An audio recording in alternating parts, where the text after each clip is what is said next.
Yo.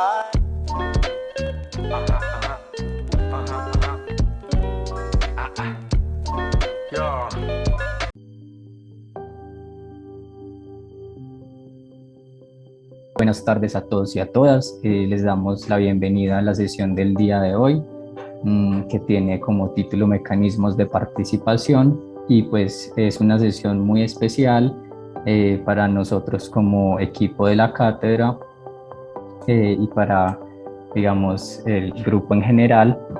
Mm, La invitada del día de hoy es Manuela Arango. Ella es politóloga de la Universidad Nacional de la sede de Medellín y actualmente cursa una especialización en pedagogía y otra en métodos y técnicas de la investigación social. Y además fue parte del equipo, pues, de esta cátedra, entonces nos tiene muy contentos que pueda participar en este espacio. Espero entonces que puedan disfrutar mucho esta sesión del día de hoy. Y bueno, bienvenida, Manu. Hola a todos y todas, ¿cómo están? ¿Me están escuchando, cierto? Sí, bueno. Bueno, mi nombre es Manuela Arango, como ya me presentaba Emma.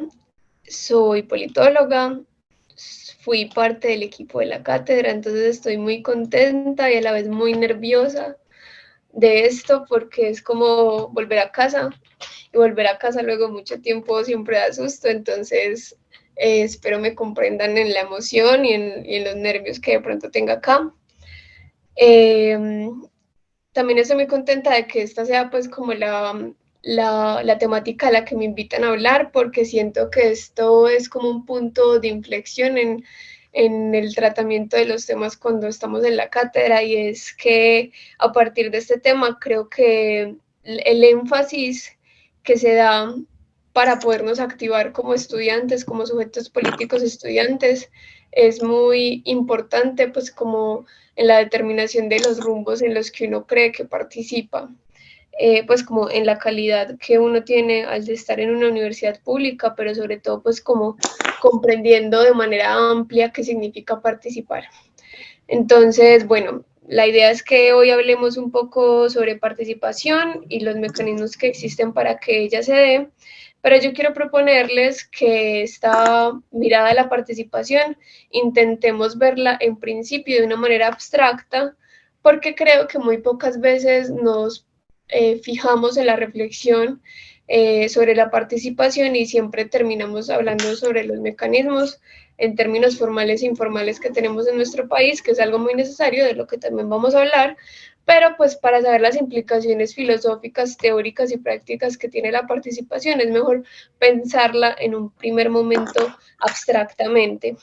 También quisiera dejar la claridad, y es que esta charla o esta presentación, la idea es que yo sé que todos los ponentes de más que se lo dicen, pero pues conversemos, ahorita va pues como que tengamos una actividad en donde todos y todas participemos, que me interrumpan, que esto sea un diálogo. Yo en este momento no estoy pudiendo ver la pantalla, pero pues yo sé que los de la cátedra me pueden ayudar como con eso, si alguien quiere contraargumentarme o demás, porque ese es el sentido precisamente de una sesión que habla de participación. Y también dejar la claridad de que yo voy a hablar de participación un poco en clave de movilización social, porque yo creo que esa es la participación, digamos, más real y más efectiva que nosotros como estudiantes de universidad pública a la que nos acercamos. Entonces creo que es importante pues también revisarla en esos términos, con todas las polémicas y todas las discusiones que tiene. Entonces, bueno, comencemos rápido. Yo creo que para hablar de participación hay que tener unos supuestos, y a veces uno habla de una porque ya los tiene precisamente supuestos, pero esos elementos son muy importantes a tenerlos en cuenta, porque sin ellos no se podría dar la participación.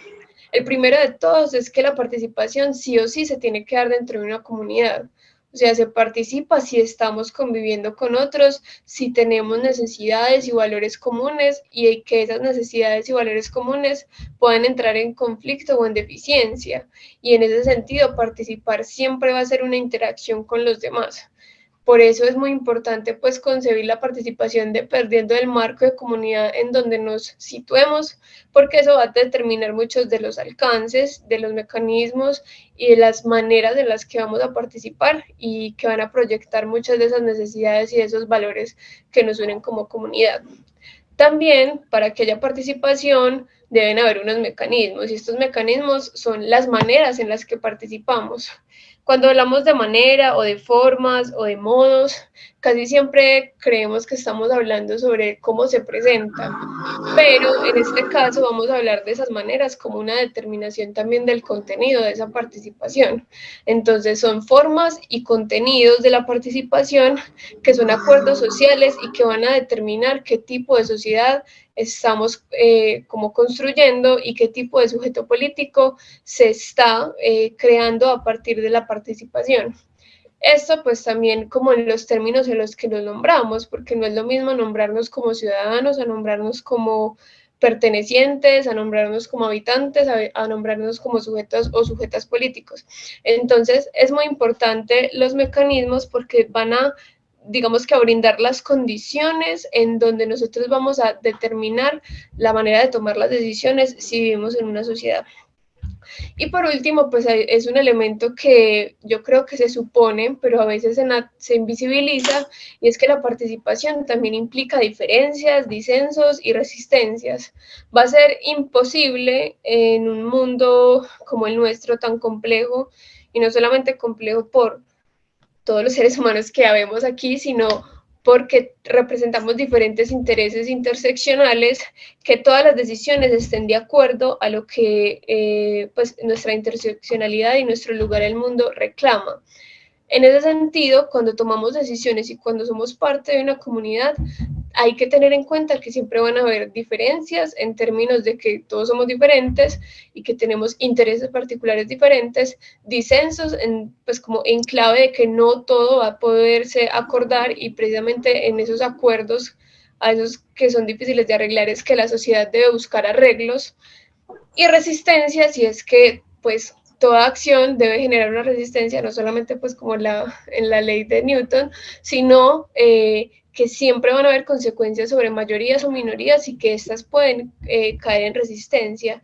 Y esa resistencia también tiene que ser mediada y arreglada por la sociedad para que no se suprima, pese a que la participación determine otra cosa. Entonces, para mí estos tres elementos son muy importantes a tener en cuenta, porque de ellos también vamos a mirar los niveles en los que definimos la participación.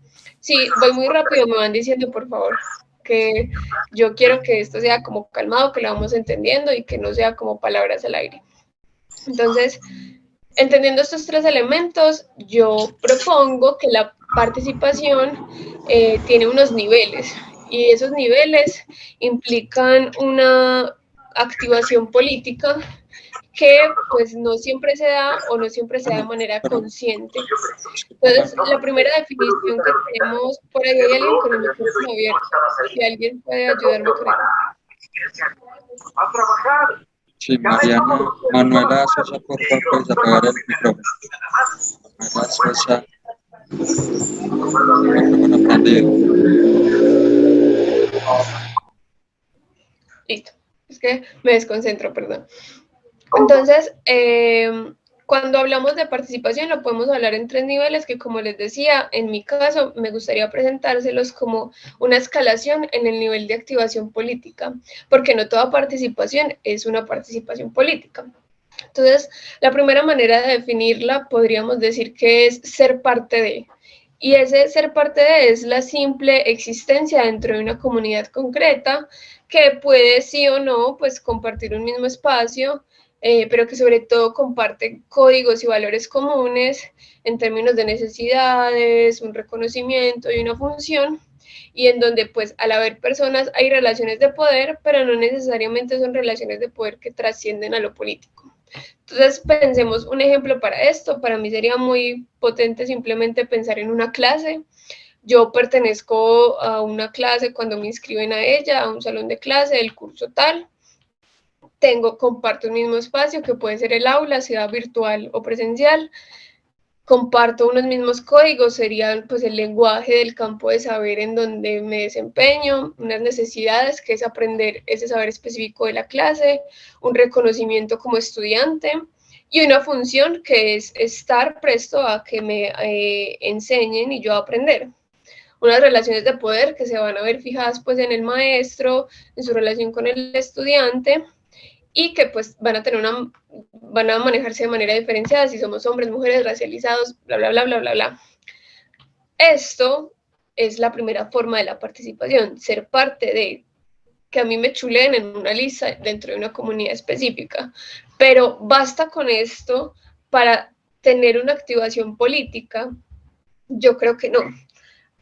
En un segundo nivel, entonces estaríamos en una participación que se define a partir de la toma de decisiones, y es que es ser capaz de disertar en la toma de decisiones, y esto es una activación política porque ya el sujeto o sujeta es consciente de la opinión que va a elaborar y sabe que su voz o su sola existencia va a tener peso dentro de las decisiones que se tomen dentro de una comunidad, sean decisiones de, pues como yo digo, elección o selección, porque uno en realidad nunca elige, uno, pues como si todas las posibilidades estuvieran abiertas, no, uno selecciona porque siempre hay un rango en donde nos podemos mover, y esa selección en la toma de decisiones, cuando vivimos en comunidad, pues implica una vida en comunidad, no son solamente intereses particulares, sino que se tienen que llevar a los intereses colectivos, o lo que llaman hoy en día pues la esfera pública, y allí es donde se tiene que tratar de pugnar entre unos y otros y tomar pues como la decisión de manera, sea consensuada por mayorías, etcétera.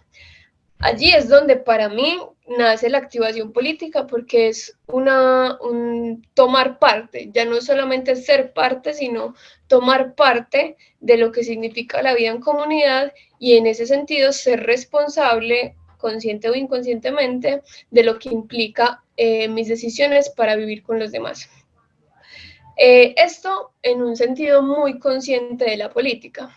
Pero si pasamos a un tercer nivel, que yo lo llamaría el de interacción o el de interactuar, reconoceríamos que la toma de decisiones no solamente se da en coyunturas o en momentos específicos que determinen el rumbo de la sociedad en conjunto, sino que la toma de decisiones se presenta en la cotidianidad.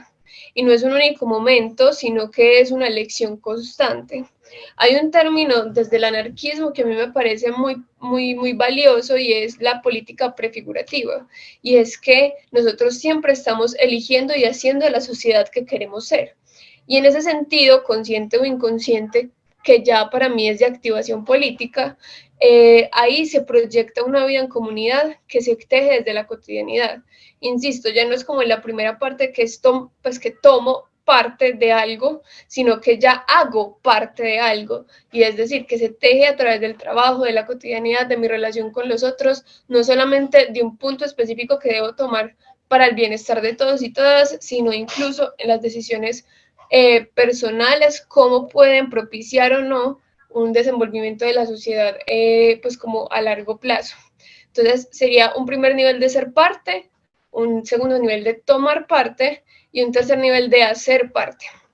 Para mí, esos tres niveles de la participación, en términos abstractos, pese a que hablan de una activación política, son importantes de comprender en términos del alcance que nosotros damos a las decisiones que tomamos de manera individual o colectiva frente a lo que sucede en el mundo, porque eso también demuestra qué tan activos o qué tan conscientes somos de que las acciones que nosotros desarrollamos cotidianamente tienen una implicación social. Y esto puede ser abrumador porque uno a veces no puede ser como consciente de cada una de las acciones que toma pues, o que desarrolla, y mucho menos porque uno sabe que su deseo a veces está construido a partir de ciertas normas sociales que permiten que se reproduzca la sociedad tal cual es, o sea, que se mantenga el statu quo. Pero diferenciar esos niveles también nos ayuda a ser conscientes y responsables de muchas de las cosas que como estudiantes en una comunidad cerrada, digamos, si hacemos esta nivelación en términos de una comunidad más cerrada como es la universidad pública, podemos hacer y podemos llegar a activar. Entonces yo creo que es muy potente que tengamos esto en cuenta a la hora de evaluar nuestra participación en diferentes comunidades de diferentes escalas, porque eso nos va a demostrar qué tan responsables, conscientes y activados políticamente estamos dentro de ellas y así darnos el alcance de nuestra participación. Entonces, con esta primera parte, que es un poco más abstracta, que yo siento que es un poco más filosófica, teórica, y pues estos 3 niveles pues se los estoy proponiendo yo, esto no aparece en ningún lado, de hecho hay muy poca teoría sobre la participación.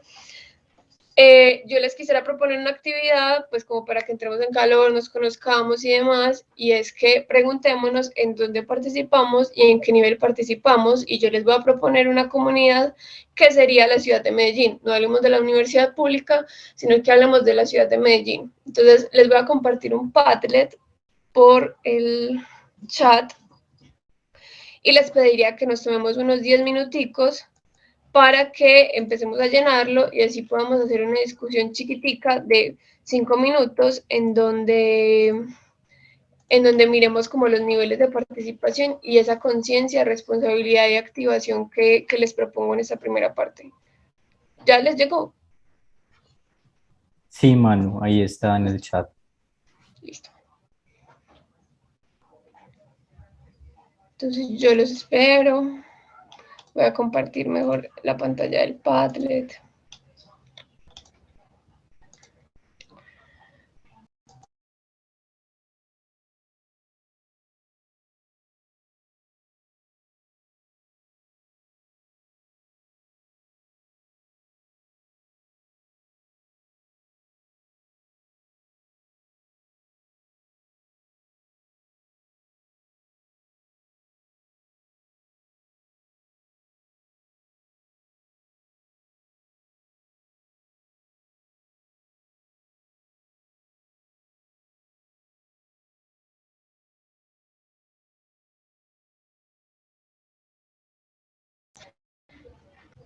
Bueno, para ir recogiendo acá, me parecen muy interesantes muchas de las anotaciones que hacen frente a la participación. No sé si Emma me puede ayudar compartiendo la pantalla del Padlet para yo no tener que, pues que no se me cierre el micrófono. De una, ya te comparto. Gracias. Porque pensamos como en la participación, de nuevo, de manera muy de la política formal o de la política contenciosa, es decir, de la que se vive de facto, de frente, en la que se juegan las cosas de manera inmediata, pero también la vemos mucho desde los espacios como culturales y formativos. Sin embargo, me parece súper potente, por ejemplo, alguien decía como participando de las asambleas de mi casa, no entendí, o sea, persona anónima rojita, o estaba un poquito abajo. Pues porque no entendí si quieres compartirnos, ¿en tu casa hacen asambleas o es el edificio? ¿Y nos quieres contar un poquito de eso?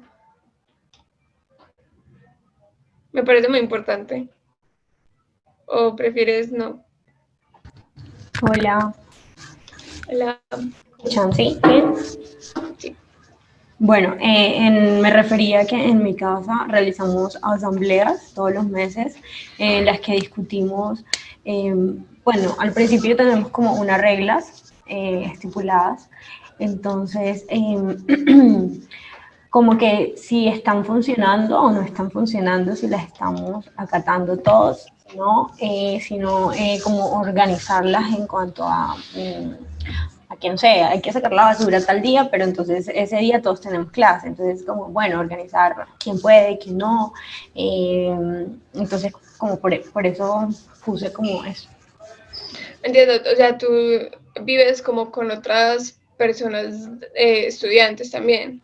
Sí, sí, sí. Ah, ok. Entonces tenemos como un sistema de muchas cosas, de No, reglas, me parece muy bacano porque es una manera muy, muy fácil, no solamente pues como de dirimir problemas, sino de organizar actividades y para eso también sirve la participación, para organizarnos.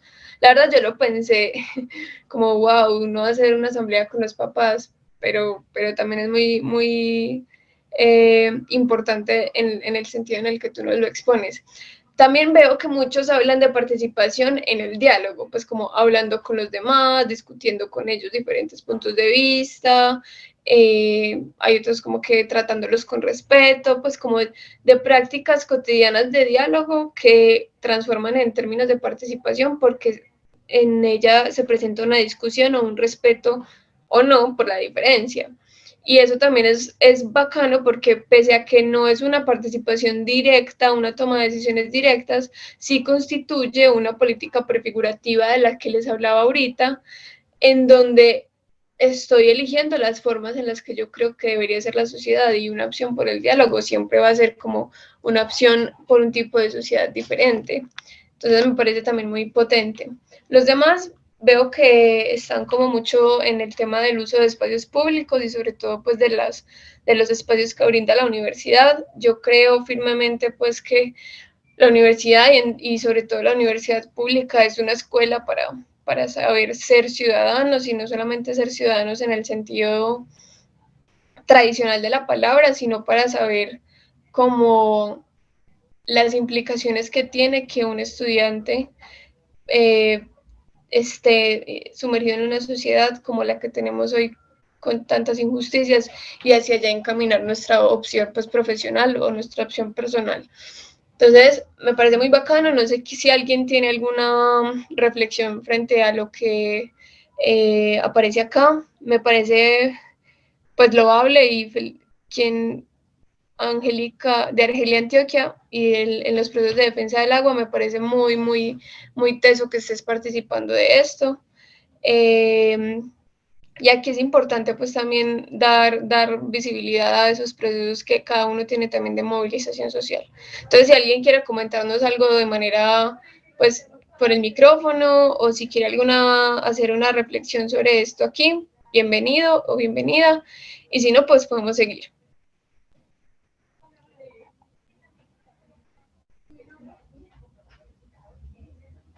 ¿Nadie? Bueno, entonces sigamos. Voy a compartir pantalla ya, Emma.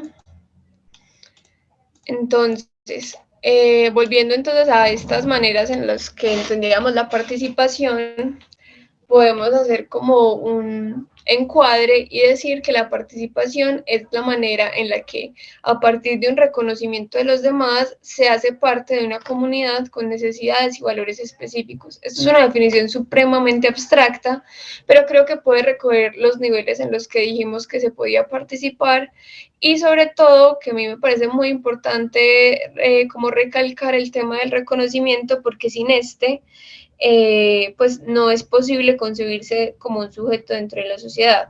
¿A qué me refiero? De las maneras en las que nosotros definamos que existe un sujeto participando en una comunidad específica es que va a tener alcance su participación.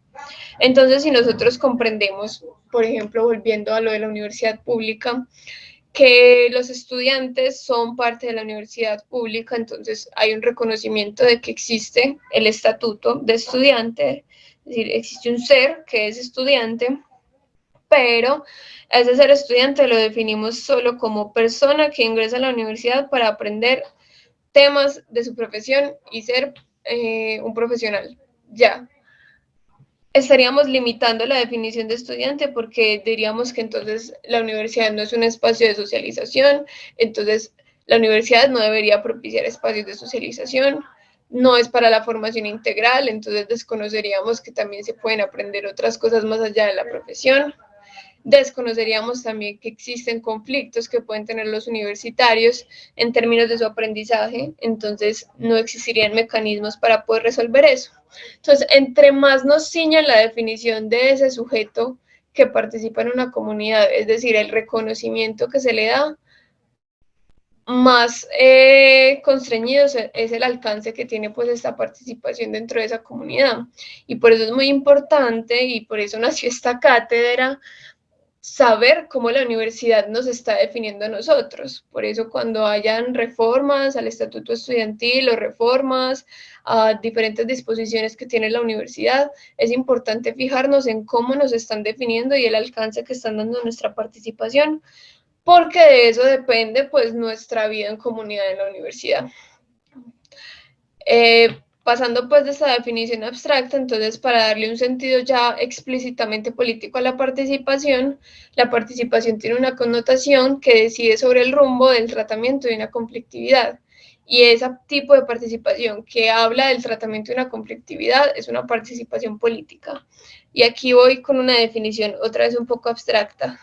La política a veces la pensamos solamente desde el gobierno, pero la política y lo político está tratando siempre de instituir o de implementar y ajustar mecanismos, instituciones, normas sociales y fenómenos sociales que trabajan sobre el conflicto social. Es decir, nosotros en una sociedad no podemos pretender que no exista el conflicto, la disyuntiva, la diferencia, los intereses particulares que chocan, sino que debemos tratar de ordenar ese conflicto para que podamos todos vivir juntos y juntas. En ese sentido, muchas son las formas en las que se han intentado ordenar esa conflictividad y a esas formas las llamamos políticas y a las formas que intentan o que se ejercen las llamamos lo político.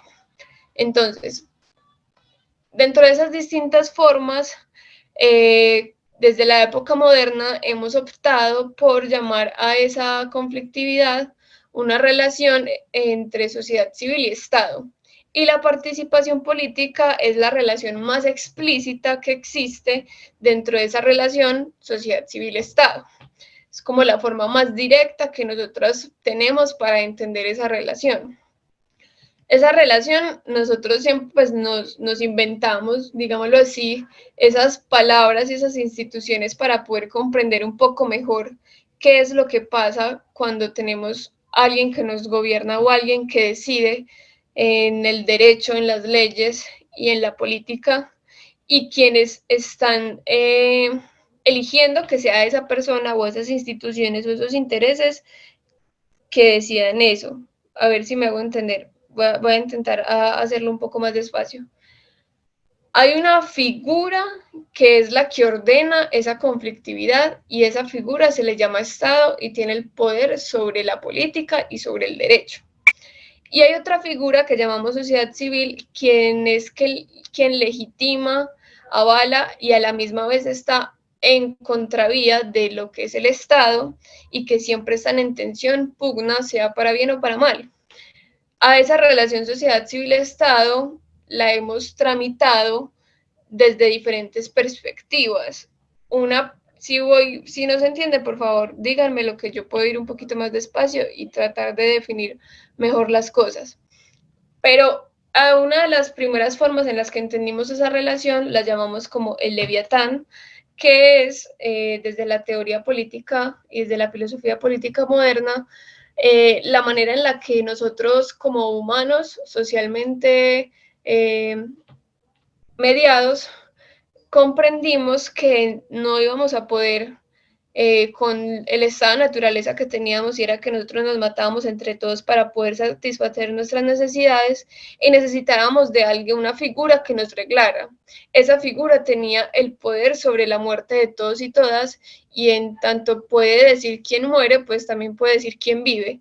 Y en ese sentido, pues lo que hace es ordenar a la sociedad civil y decir, hay una única figura de mando, hay una única figura de poder, hay una única figura de ley, soy yo, soy esta figura, puede estar en una persona o en varias personas, y la sociedad civil se relaciona con esa figura a partir de la obediencia.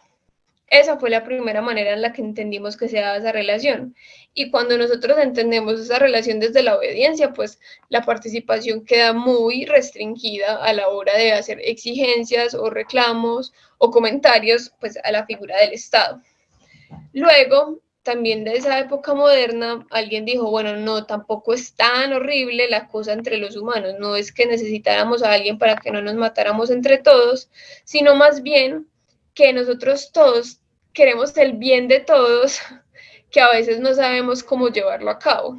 Y para eso necesitamos un contrato social, para poder vivir todos a través de una figura del bien común que nunca se va a desaparecer y que más bien hay una figura Estado en donde están las personas que más conscientemente tienen esta idea del bien común, y nosotros, como sabemos que ellos están por el bien común, los validamos, es decir, hay una relación de legitimidad y no de obediencia. Y a ese contrato social, que lo propuso un filósofo que se llama Rousseau, pues como que se basa en unas ideas de libertad, y esa libertad pues como es el nacimiento de una primera rama del liberalismo, que es un poco más romántica, y que pues como que nos acompaña aún hoy. Sin embargo, pues saliéndonos de esa mirada liberal y de esa mirada moderna del principio, también hay otra forma de entender esa relación Estado-sociedad civil, y es a partir de la lucha de clases que propone Marx, y es que el Estado es la cristalización de unas relaciones de poder y de unos intereses de una clase social en específico, que es la burguesía, que son quienes oprimen a la clase trabajadora, o sí, a la clase trabajadora en términos muy generales, en donde pues está estudiantes, campesinos, trabajadores, etcétera, y que en una tensión constante, en donde hay arreglos y hay acuerdos, pero sobre todo hay antagonismo, dirigen la sociedad a fin de conseguir de que sus intereses pues sean reales. Esta también es una manera de concebir esa relación. Sin embargo, pues también se han teorizado muchas cosas nuevas desde la perspectiva marxista sobre el Estado, pero es una mirada muy general pues a esa relación. Por último, en una profundización de lo que sería ese Leviatán y a su vez del contrato social, hoy nos enfrentamos a una visión de Estado en donde se busca una ampliación democrática. No pude encontrar una mejor manera pues como de definirlo, y es que la democracia hoy en día se convierte ya no solo pues en como la relación ideal entre Estado y sociedad civil, sino la relación casi que obligatoria. Por eso hoy, después de la Segunda Guerra Mundial, es tan, bueno, y después de la Guerra Fría, es tan complejo hablar de dictaduras, y pues como que genera una denuncia tan grande, pues la relación perfecta o la relación ideal, y de nuevo casi que obligatoria, de los estados hoy es ser democráticos. Sin embargo, pues aquí podemos también, la idea es que se debata ese término de la democracia, porque democracia puede ser entendida de muchas maneras. Y es que la democracia, todos tenemos ese referente de Grecia y de cómo luego con la República Romana y más adelante cómo los estados fueron entendiendo que el imperialismo no era la manera adecuada de tratar a sus habitantes, supuestamente. Pero la democracia también tiene serios problemas, porque la democracia también tiene unos compañeros o unos adjetivos que determinan el alcance de la participación. Entonces, retomando, la participación de manera general es un reconocimiento que se hace dentro de una comunidad con necesidades y valores específicos, que se traduce en participación política cuando esas comunidades deciden sobre el rumbo del tratamiento de una conflictividad, que se da a partir de cómo entendamos la relación Estado-sociedad civil, y que hoy en día está materializada en lo que concebimos como democracia. Para esto, un autor que se llama Stanislaw Zuleta habla sobre 3 formas de la democracia, bueno, en realidad 4, pero pues aquí retome 3, que son los alcances que tiene la participación. Esos alcances ahorita los podemos relacionar con los niveles que hablamos ahorita. Existe una participación, una democracia representativa, en donde se elige a otros para que en instituciones del Estado decidan sobre lo público y sobre el bien común. Esto es reconocer en términos muy abstractos que no todos podemos estar implicados en los asuntos del Estado en todo momento, y por eso pues se necesita que existan representantes de sus intereses.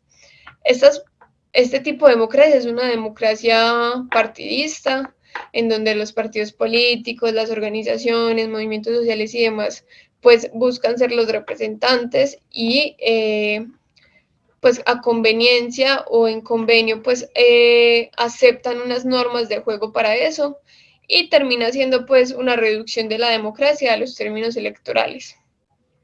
También existe una democracia participativa en donde las mayorías se reúnen y logran consensos, acuerdos, exigencias y demandas para hacer a las instituciones o corporaciones públicas. Y ahí pues hay una participación individual, pero también puede haber una participación colectiva, y la idea es llegar a arreglos y a consensos que permitan tramitar u organizar ciertas actividades, como veníamos diciendo ahorita con sus ejemplos. La participación también sirve para organizar, no solamente para ver problemas. Por último, existe una manera de participar que llamaríamos democracia directa, en donde cada uno se representa a cada uno y solo puede tener valor y voz sobre sus propios intereses o sobre lo que él pretenda que es el bien para todos. Aquí, ese tipo de democracia es pues idealista también, en términos de que todos en todo momento estarían eligiendo de manera consciente y pública las decisiones pues en materia del Estado, en materia de política, y pues no significa que no exista una colectividad que pueda participar como colectividad, sino más bien que existe una representación solo de, pues mi persona solamente puede representar a mi persona, no a nadie más. Entonces, esos tipos de democracia, pues también, como les digo, alimentan el alcance de la participación, y lo que hacen es definir los medios y las formas en las que nosotros estaríamos implicados en lo público. Por eso, y los que son politólogos me entenderán, es que desde la teoría de la ciencia política, sobre todo de los partidos políticos, se hace una diferenciación que a mi gusto pues me parece elitista y reducida, pero pues como que sirve para saber cómo es que se nos comunican ciertas cosas por parte del Estado. Y es que normalmente a la participación política se le divide en dos, en participación política y en participación ciudadana. La primera se refiere más como a aquellas personas que buscan ser elegidos en cargos de elección popular y que participan directamente de la política formal institucional del Estado. Entonces es un sujeto político o está participando políticamente quien tiene un cargo como el alcalde, pues a la alcaldía, la gobernación, la presidencia, pero también quienes son los ministros, quienes están en la Cámara, Senado, quienes hacen parte de los equipos de cada uno de los senadores o representantes a la Cámara, y en general toda persona que sea funcionaria pública. Esa es la única participación política que existe en términos de participación política, supuestamente, y eso reduce pues las maneras en las que supuestamente nosotros como ciudadanos podemos ejercer la política y lo político, y termina diciendo ellos son los que tienen el poder. Y pues por otro lado hay una participación ciudadana que se resume a esa idea del ciudadano liberal, que hace uso de diferentes mecanismos de participación formalizados todos, y que normalmente pues más que todo se le resume pues al ejercicio del voto, y que con eso está cumpliendo pues con su rol de ciudadano, y así pues también puede hacer procesos de control político, de veeduría en derechos humanos, etcétera. Para mí esta división, como les digo, me parece reducida, porque lo que dice es que son las únicas formas de participar y prácticamente que nos está reduciendo a esa democracia representativa, pero es una diferenciación que me parecía importante pues darles a ustedes, porque muchas veces de parte de las instituciones se nos va a comunicar de esa forma, y hay que saber en qué lugar nos están poniendo cuando se nos está invitando a participar. Perdón que tome agüita. Entonces, como con esta diferenciación, que yo no estoy de acuerdo con ella, pues busqué otras formas de diferenciar esa participación política, y me pareció muy acertada esta escala que nos propone un autor llamado Ernestine, no sé, y es que existen como diferentes pasos o diferentes maneras, o pongámosle niveles, así como lo llamamos al principio, de que se efectúe la participación política dentro de un Estado liberal como el que tenemos hoy. La primera sería una forma de participación en donde no existe la participación, que sería esto de la manipulación y la terapia, en donde quienes gobiernan lo que intentan hacer es validar sus acciones a través de prácticas malintencionadas, en donde se aprovechen de las condiciones de las personas para lograr sus cometidos. Esto sobre la manipulación y la terapia es una de las cosas que más se investiga en términos de comunicación política, porque es la forma en la que llega la información a los demás la que determina muchas veces si se legitima o no una decisión de gobierno o de Estado. Una primera manera de participar, de involucrar a la sociedad civil en la toma de decisiones de lo que son los asuntos públicos sería informar. E informar pues se reduce simplemente a dar la información con claridad frente a cómo se están tomando las decisiones, pero eso no significa que tengan parte o ni siquiera opinión frente a eso, sino que pues como que termina simplemente en la entrega de esa información. Y esto es importante porque ni siquiera, pues yo creo que hoy todas y todos dudamos de la información que nos llega a nuestros celulares, a nuestros computadores e incluso pues hay que dudar incluso de la información que tenemos en nuestra formación profesional, porque eso también podría terminar siendo manipulación y terapia. Entonces, conocimiento es poder, la información también es importante analizarlas a la luz de eso, pero digamos que es una primera instancia de involucrar a las personas. Una segunda instancia sería la consulta, y es que cuando consultamos, nosotros sabemos que, pues, o sea, lo definimos como la manera en la que se toma en cuenta la opinión de algo, pero que no significa que sea vinculante o que por esa consulta se vayan a tomar decisiones que la tengan en cuenta. Simplemente se está pidiendo una opinión o pidiendo una revisión de algo y nada más. Y hasta aquí, pues la participación queda muy vedada porque simplemente se está dando una voz que no va a tener incidencia en nada. Lo mismo sería con el apaciguamiento, y es que muchas veces los estados intentan tomar decisiones a partir de ser flexibles con otras cosas, que sería como el simplemente dar contentillo con ciertas decisiones mientras se toman otras que no van a involucrar a la sociedad civil y que aunque las personas se manifiesten en contra de ellas, pues no se tomarían en cuenta. O una tercera instancia sería entonces involucrar, y aquí ya sí hay coparticipación de parte de funcionarios públicos con personas de la sociedad civil. Es aquí donde comienzan a tener importancia los liderazgos sociales y en donde se empiezan a definir las organizaciones de interés para los diferentes sectores de la sociedad. Y con esto pues se involucra a las personas a construir un programa, pero sigue estando digamos, una participación del Estado bastante determinante dentro de esa toma de decisiones de los asuntos públicos. Luego seguiríamos con una instancia de colaboración en donde el Estado logra delegar muchas de sus funciones en organizaciones de interés de la sociedad civil y que también logran generar procesos de control ciudadano.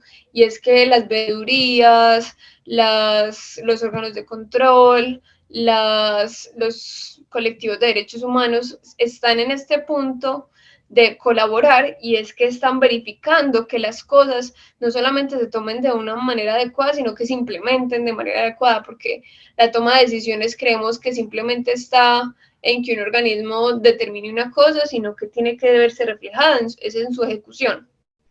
Y aquí lo que nos permitiría como la democracia representativa y el Estado liberal.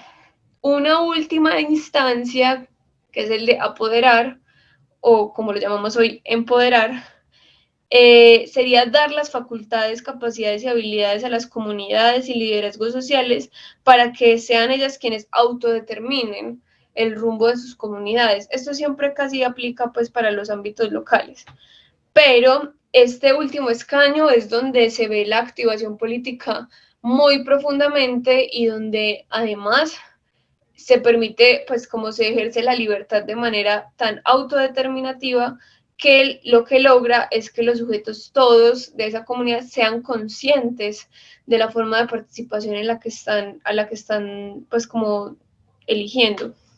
Para mí un ejemplo de esto podría ser las comunidades de paz que existen en la zona del Urabá antioqueño, que son comunidades que decidieron abierta y públicamente alejarse de las zonas de conflicto en donde estaban siendo vulneradas y en donde tienen unas normas y unas reglas diferentes a partir de lo que ellos creen que es mejor para su comunidad. Entonces, por ejemplo, allá nadie toma alcohol y llevan más de 20 años como comunidad de paz y nadie toma alcohol, y es como, es posible tomar ese tipo de decisiones sin que signifique un problema social.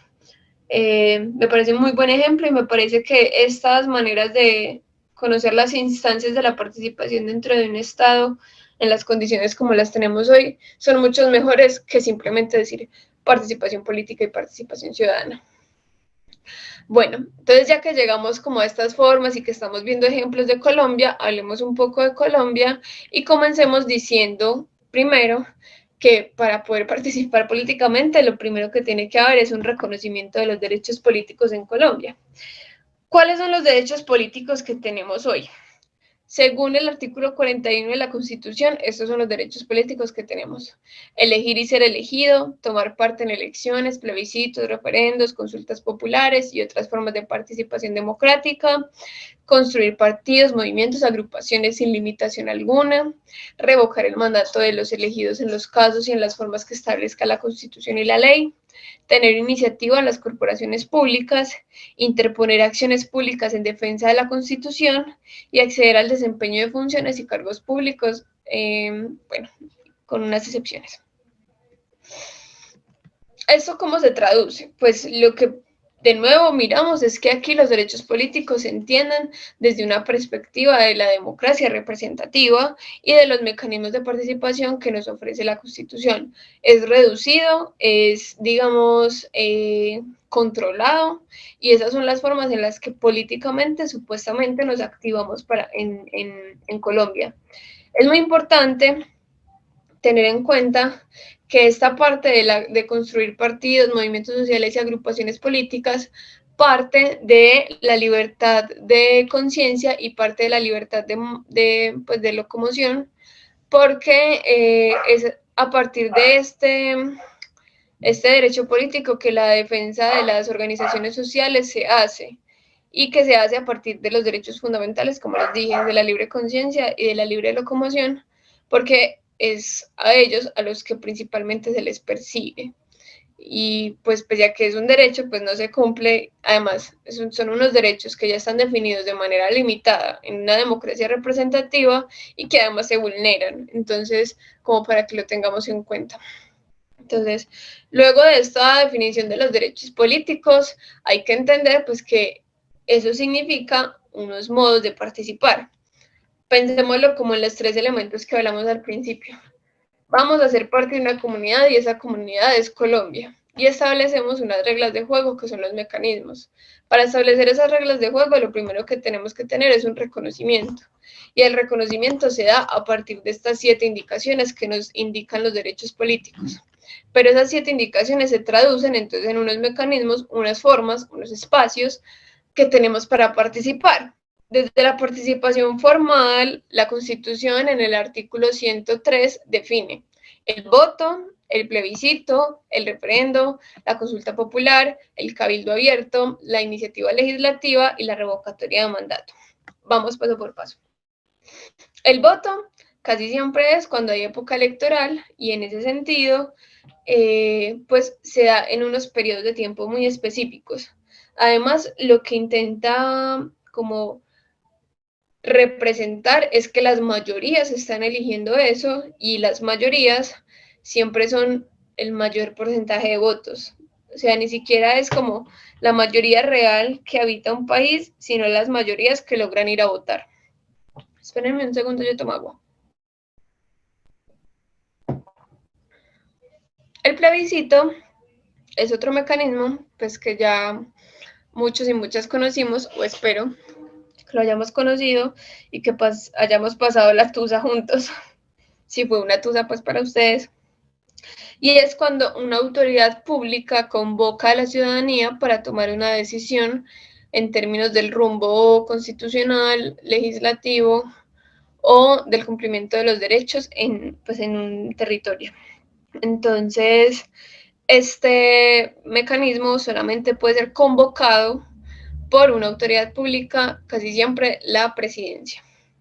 El referendo, por su parte, también es una consulta, es una manera de convocar a las mayorías a tomar una decisión frente a algo, pero este puede ser de iniciativa popular, puede ser llamado por el Congreso, y de igual forma no significa que la decisión es vinculante, sino que también tiene que pasar por un trámite legal que solamente se hace en el Congreso y que demora mucho tiempo. En cambio, el plebiscito tiene una decisión vinculante y se debe asumir lo que la votación diga. La consulta popular es una consulta que puede ser llamada por cualquier tipo de persona que tenga derechos políticos en Colombia y que involucra decisiones de tipo local. Es algo como un referendo, pero pues se aplica más para términos de comunidades, barrios, etc. El cabildo abierto es una figura en donde que también puede ser activada por cualquier persona con derechos políticos en Colombia y que lo que busca es como un espacio de asamblea permanente que se respete y que logre tomar decisiones y acuerdos. El problema de este espacio es que es más simbólico porque las decisiones que se toman allí no necesariamente son vinculantes. La iniciativa legislativa se refiere al acto en que todos y todas nosotras podemos ir a proponer proyectos de ley al Congreso de la República, acompañados claramente de algún senador o representante que pueda validar nuestra presencia allí, pero cualquier persona puede proponer una ley o una modificación de la ley o demás a las instituciones y corporaciones públicas y legales. Pongo el ejemplo de la demanda que hizo el movimiento Causa Justa frente al aborto para que se despenalice.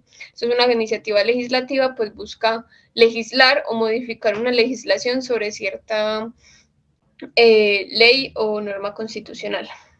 Y por último, la revocatoria de mandato, que también puede ser una iniciativa de carácter popular, que puede ser convocada por cualquier persona con derechos políticos en Colombia, y que lo que busca es que las mayorías que no están de acuerdo con la forma en la que gobierna un alcalde, pues cualquier persona con un cargo de elección popular de tipo administrativo de gobierno, pueda ser revocada de su mandato.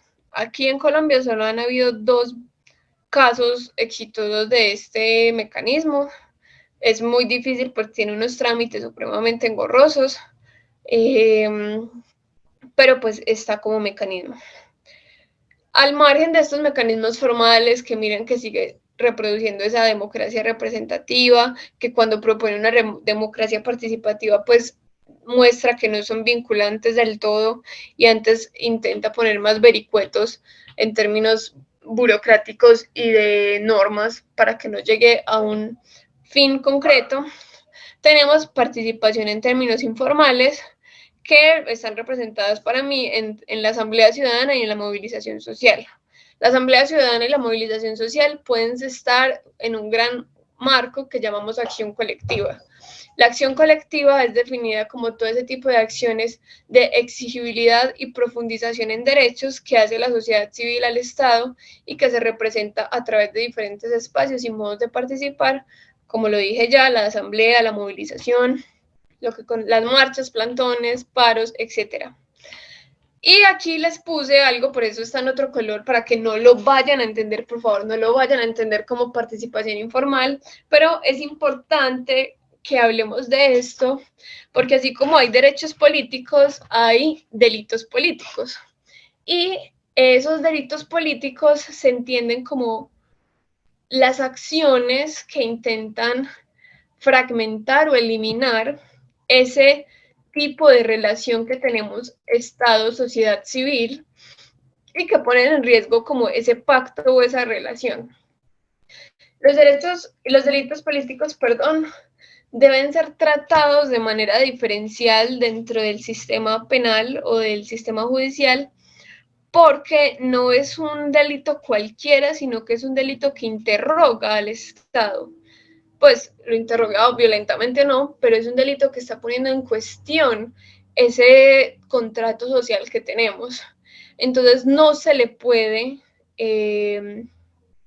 digamos que condenar de la misma manera a una persona que no está de acuerdo con eso, porque incluso en la Carta de los Derechos Humanos está el derecho a la autodeterminación de los pueblos, y una forma de la autodeterminación de los pueblos puede ser alguno de estos delitos políticos. Entonces siempre está en tensión y no quiero que se entiendan como mecanismos de participación, pero sí formas en las que también se representa y sobre todo se interroga esa relación Estado-sociedad civil. Entonces está el delito de rebelión, que es cuando un grupo se alza en armas, el delito de sedición, que es simplemente tratar de crear comunidades alternas y que tengan una ley diferente y demás. La zona, que es cuando digamos que en términos locales se intenta dañar el patrimonio público de manera simbólica frente a un acto de rechazo. La conspiración y la seducción y retención del mando, que es cuando hay golpe de Estado.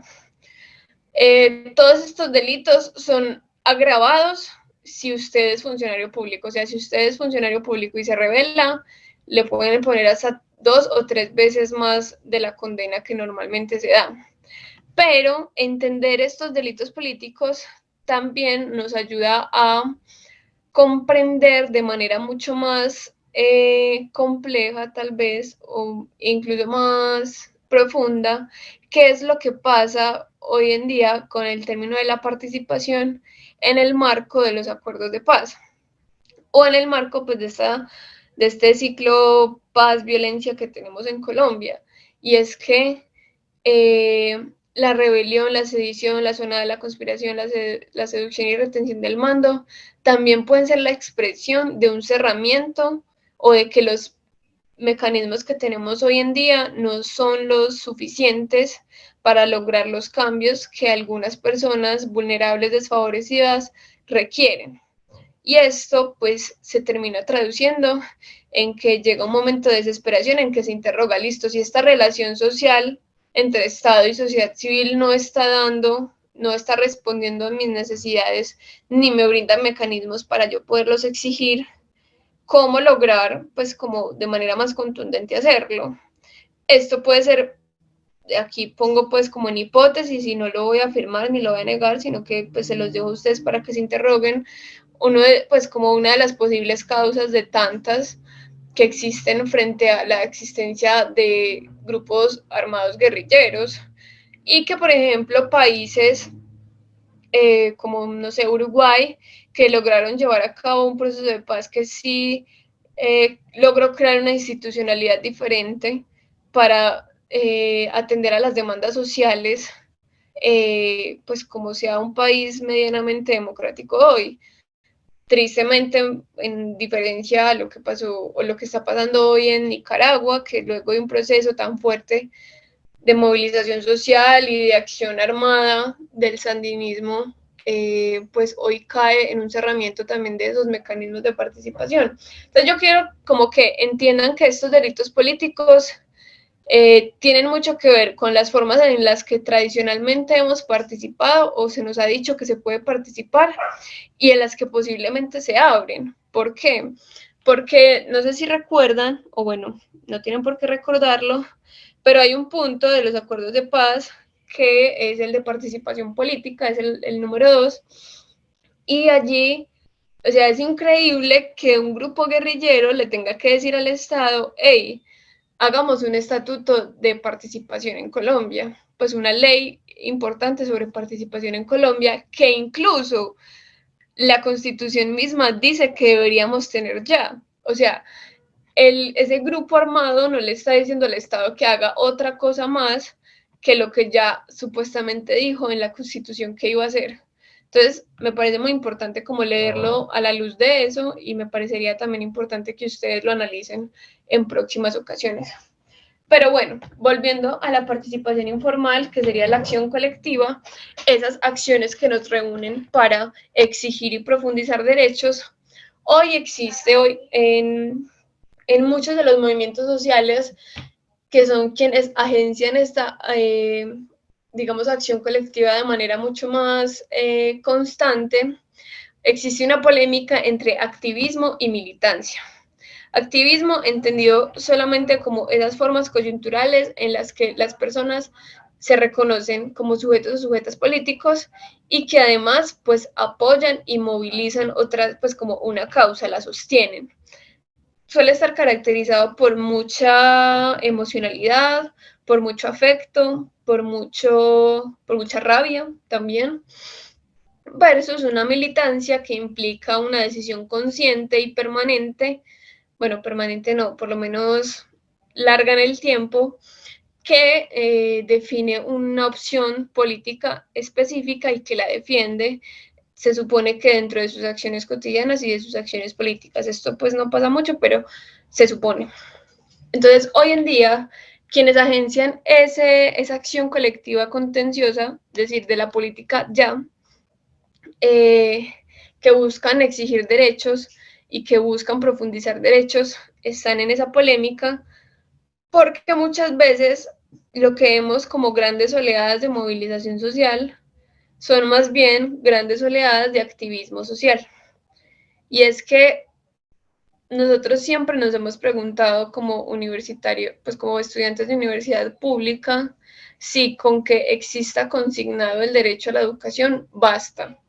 Yo creo que siempre estamos exigiendo es la ampliación y profundización de ese derecho cuando lo definimos que sea pública, gratuita y de calidad, cuando queremos defender que la universidad no es solamente para formar profesionales, sino que es mucho más que eso, cuando defendemos que las barreras de la universidad no deben estar cerradas a las comunidades que la lindean, pues como que están alrededor.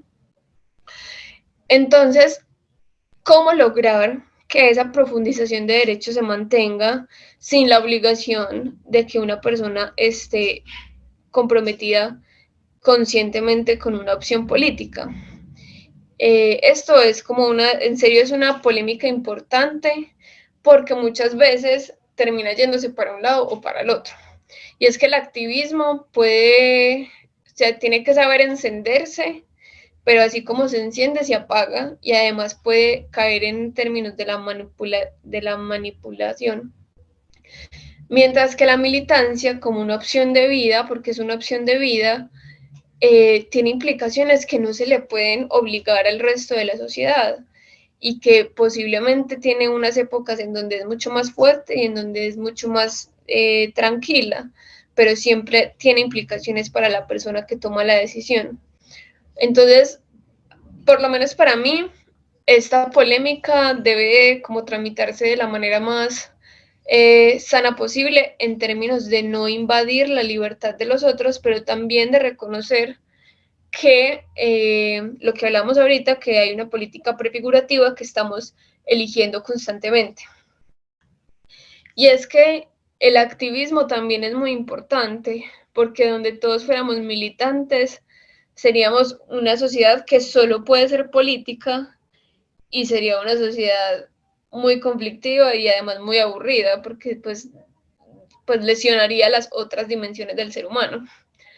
Pero el activismo es importante también porque lo que genera es una emocionalidad que se contagia fácil y que además lo que permite son chispas, o sea, como exigencias rápidas, demandas muy fuertes que se logran alcanzar de manera rápida, pues de manera muy efectiva. Pensemos, por ejemplo, en el paro de este año, que este paro nos dejó muchas muertes, mucho dolor, pero donde no hubiéramos salido masivamente a las calles a exigir que esa reforma se cayera, pese a que luego entró de otras formas, pero donde no se hubiera caído, donde solo hubieran salido las personas militantes, pues serían muy pocos y no podríamos exigirle a 45 millones de colombianos que sean militantes. Pero también qué importante es la militancia, porque sin ellos no entenderíamos por qué eso estaba mal y no sabríamos cómo activar esa emocionalidad. y mucho menos podríamos pensarnos a futuro eso qué consecuencias tiene.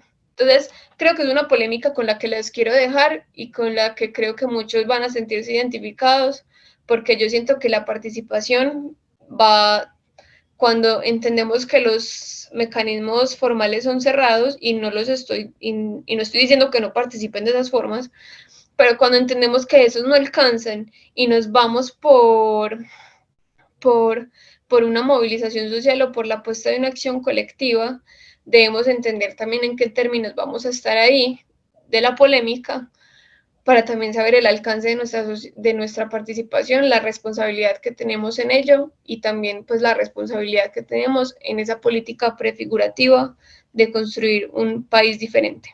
Entonces, con esta polémica los dejo. Creo que hay un texto del profesor Carlos Medina Gallego que habla sobre esto, podrían buscarlo. Y ya, les agradezco que me hayan escuchado, que hayan estado atentos. Si tienen dudas, comentarios, réplicas, contraargumentaciones, estoy muy dispuesta a escucharles. Creí que me iban a interrumpir más, pero bueno, muchas gracias. Bueno, Manu, pues no, muchas gracias a ti. Súper interesante esta ponencia y bueno, yo quiero saber si tienen preguntas, si tienen alguna duda, algún comentario que quieran hacer. Adelante. Quieren, pues activan el micrófono o por el chat, no hay problema.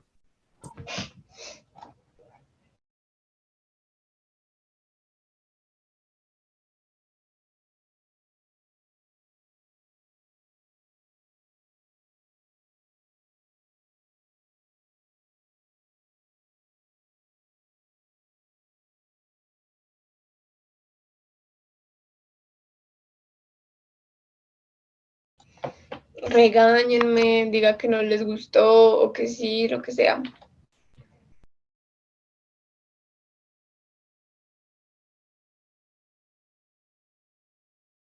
Creo que hay un comentario en el chat.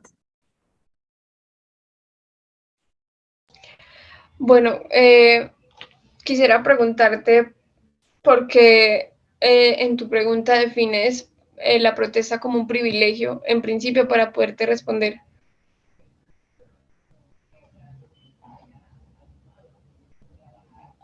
Si ya no me escuchan, es que qué pena tiene trabajo, por eso estaba copiando, pero si me escuchan, hablo. Dale.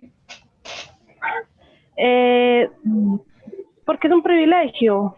Me parece que todos tenemos, pues como vayamos a la cátedra, que todos tenemos como ese derecho a alzar pues como nuestra voz.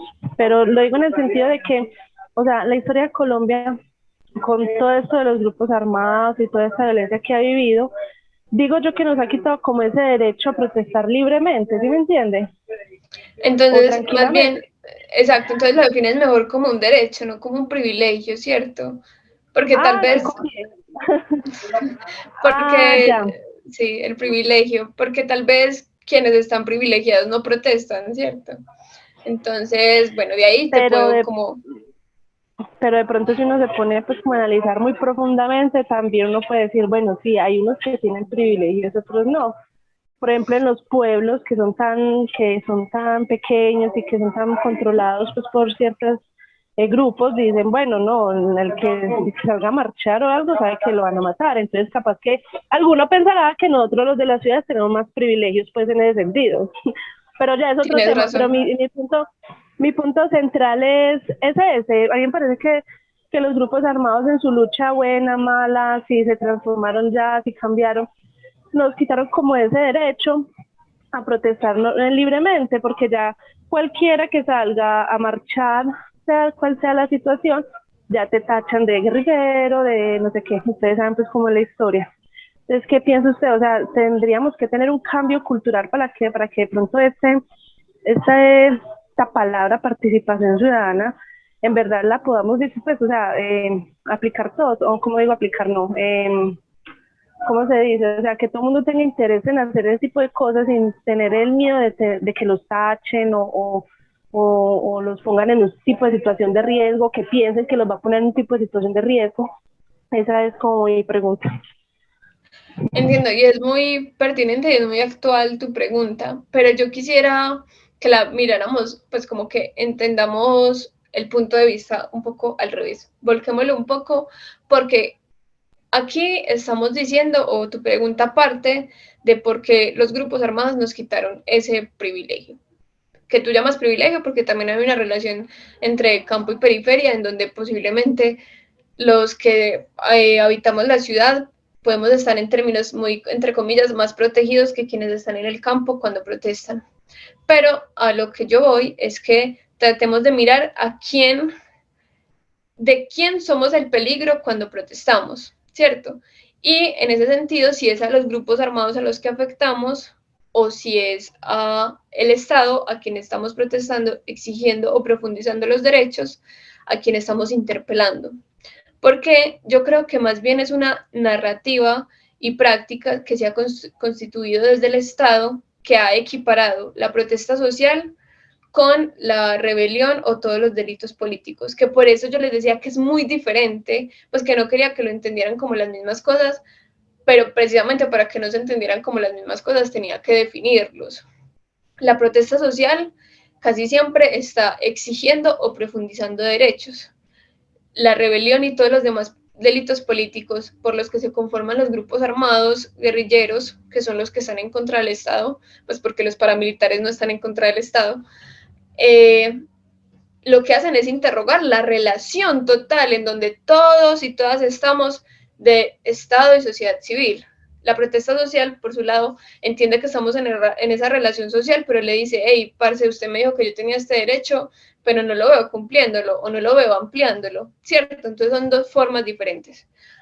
Con eso entendido, la protesta social no afecta, no está interrogando, no está apelando a los grupos armados, sino al Estado. Y el Estado es el que nos está tratando de equiparar a los que protestamos y a los que hacen parte de grupos guerrilleros como lo mismo, porque están viendo que los dos, como están interrogando ciertas cosas, para ellos es lo mismo y no están permitiendo que el Estado reproduzca sus intereses públicos. Entonces yo no creo que sean los grupos armados los que no nos dejan protestar o los que nos quitan ese derecho, sino que es el mismo Estado representado en otras formas, como lo es la policía, el ejército, pues desde sus órganos militares, desde la fuerza pública, y grupos que sí están armados, pero que están de parte del Estado, los que no dejan protestar y los que han blindado ese derecho, y lo que hacen es generar ese miedo. Y ese miedo, pues, si una sociedad tiene miedo, es la sociedad de Leviatán que obedece, ¿cierto? Entonces, creo que más bien parte de otra mirada en donde quién es el que nos iguala frente a ellos y por eso nos restringe a que quién es el grupo guerrillero o alzado en armas que está impidiéndolo. Ahora, también pasa porque cuando hay armas de por medio, el poder el poder, digamos que se excita demasiado y también ha pasado que grupos guerrilleros han estado en contra de la movilización social. Pero a lo que tú vas como con ese riesgo de equiparar la protesta con eso y de que hoy se tenga mucho más miedo y mucho más blindada la protesta social, creo que deberíamos mirarlo desde esa otra forma. Porque se le niega a la abstención su carácter como postura política. Tienes total razón, no la puse acá, pero yo creo que también es una forma de demostrar una posición política. De hecho, muchas organizaciones y tradiciones políticas en Colombia la han abanderado.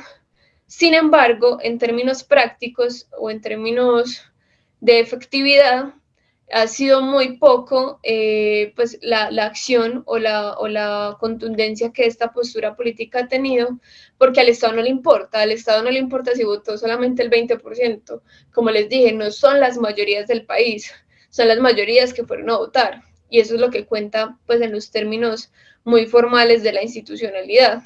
Y puede que sí, digamos que es una elección ilegítima y puede que estemos diciendo que más de la mitad del país no votó, y que eso es una postura política, pero a la institucionalidad eso no le importa, entonces en términos efectivos no se ha logrado mucho como con esta abstención. ¿Alguien más? O pues desde mi punto de vista analítico, yo entiendo la abstención como una postura política, pero creo que no tiene una efectividad hoy en día. Sí, de acuerdo, Manu. No, pues leer también como un comentario que hace Alexander acá en el chat y dice, yo creo que no hubo mucha participación en la sesión porque sentí que el tema fue más para educarnos sobre estos temas, porque muchos percibimos todas estas cosas de participación, pero realmente no conocíamos las definiciones.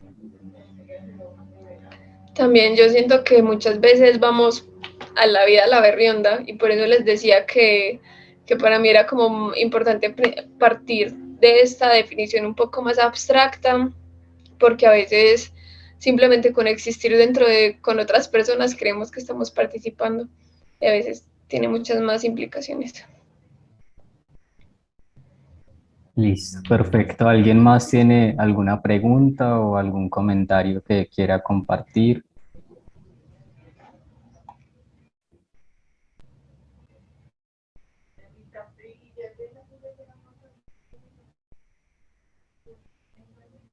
Bueno, si nadie más entonces tiene comentarios o preguntas, bueno, le agradecemos mucho a Manuela de parte pues del equipo de la cátedra. Nos alegró muchísimo tenerte en este espacio y de verdad que fue una ponencia súper interesante y que yo personalmente disfruté mucho. Entonces, muchas gracias, Manu. Ay, a ustedes por invitarme, de verdad, me da ganas de llorar y todo, volver a ver esto activo, me parece pues muy loable. Yo estuve en la cátedra hasta el 2019, entonces no me tocó este tránsito a la virtualidad y que lo hayan hecho pues como de esa manera tan valiosa y como tan rigurosa, de verdad que me alegra un montón, los amo, chao. Dale, nosotros también y esperamos que todo